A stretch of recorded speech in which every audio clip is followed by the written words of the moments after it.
Hello mga kasakol, natikman nyo na ba ang lechon na hindi na kailangan ng salsa? Isa itong traditional lechon na ang paraan ng paglilechon nila ay yun pa rin sinauna. Uling pa rin ang ginagamit nila at hindi oven. At ito nga yung lechon na hindi na kailangan ng salsa dahil pasok hanggang sa kaloob-looban.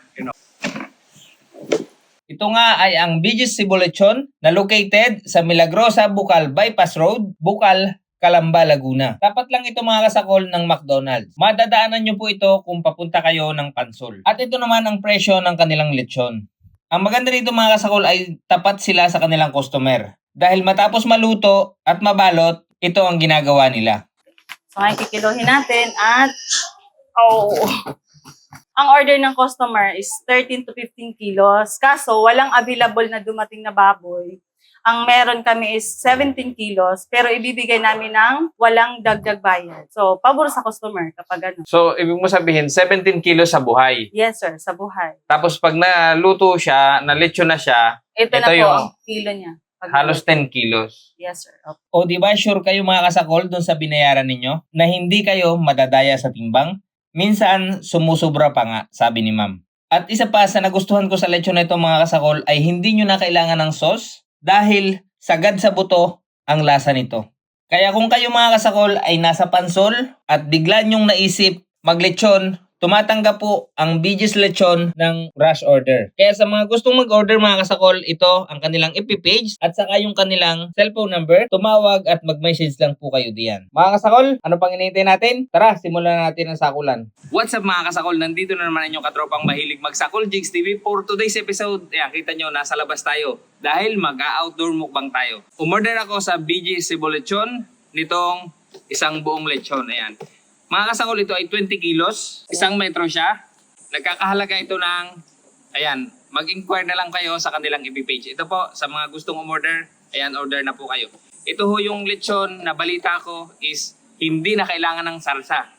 At napakasarap ng laman nito. Kaya mga kasakol, bago natin simulan sakulin ito, magdasal muna tayo. Bless us, O Lord, in this day gift is about to receive from thy bounty through Christ our Lord. Amen. Ano pang hinihintay natin? Atak. Ang natin, crunchy check tayo. Wow.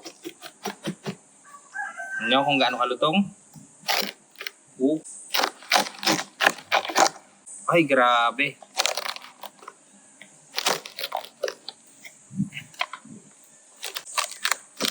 Yun, no?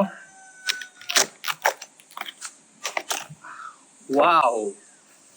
Sobrang crunchy.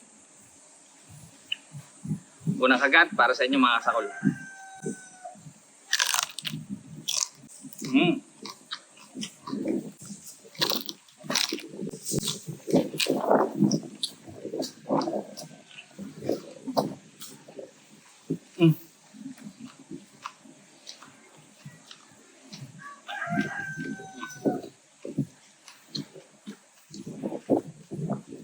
Alam niyo yung lasa sagad hanggang dito sa pinakataba na to. Hindi na nga to kailangan ng salsa, pero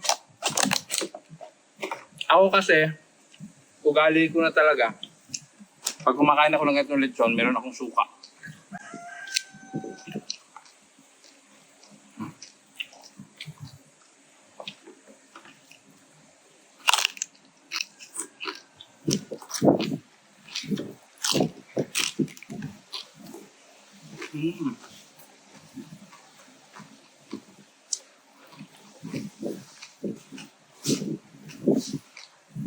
Pwedeng ilaban to. Sa pasarapan ng lechon. Hindi na talaga kailangan ng salsa do.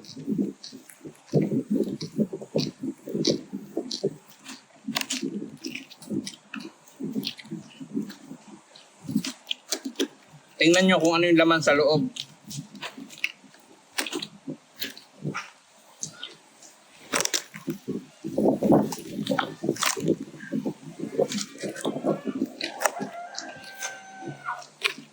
Yan. Pag umorder kayo ng lechon na to at tinadtad nyo, ibabad nyo sa pinaka salsa nito. para mas malasahan ninyo yung lechon nila.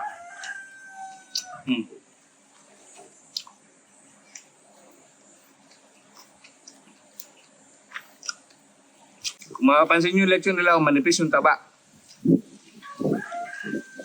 Yung lasa. Sagad hanggang sa labas. Pasok hanggang sa kaloob-looban. You know.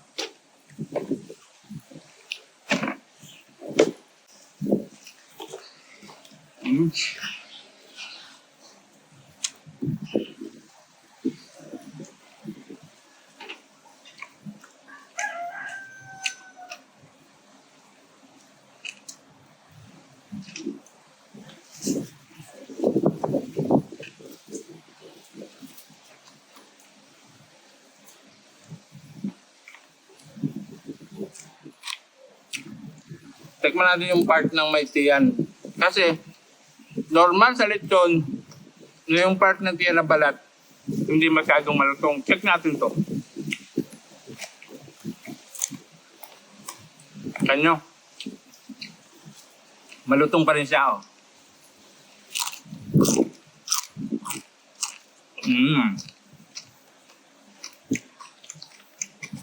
Pag isa sa nagpasarap talaga dito, itong mga gulay-gulay na nasa loob ng tiyan ng lechon na to. Sabi, init.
Yan, pag bibili ka ng lechon, huwag lang dun sa balat kayo titingin.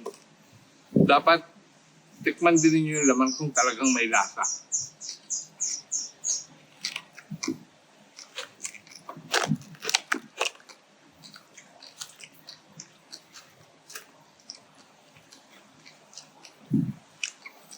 Lalo itong part na to. Yan, pagka ganyan ang lechon, no?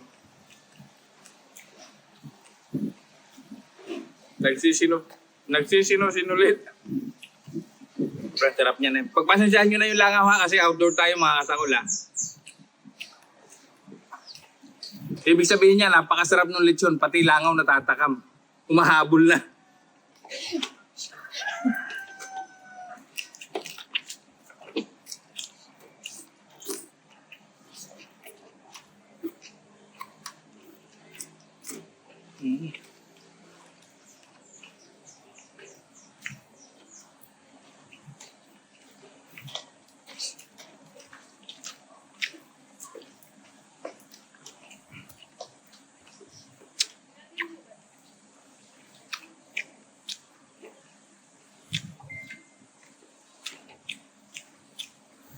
Grabe sarap.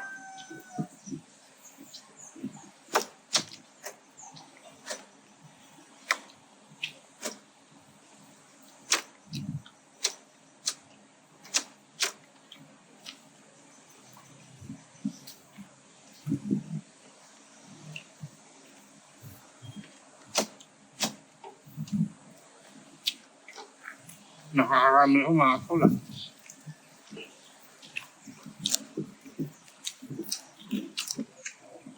So yan, inuulit ko ha sa mga gustong tumikim ng lechon na to. PM lang kayo dito sa FB page na to. Ang tawag kayo sa number na nakikita nyo sa screen.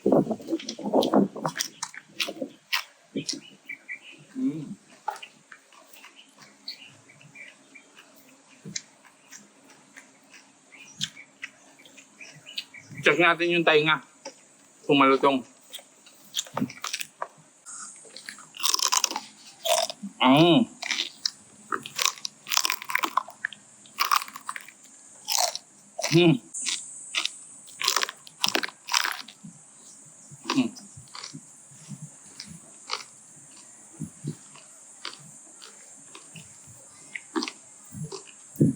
Sobrang crunchy.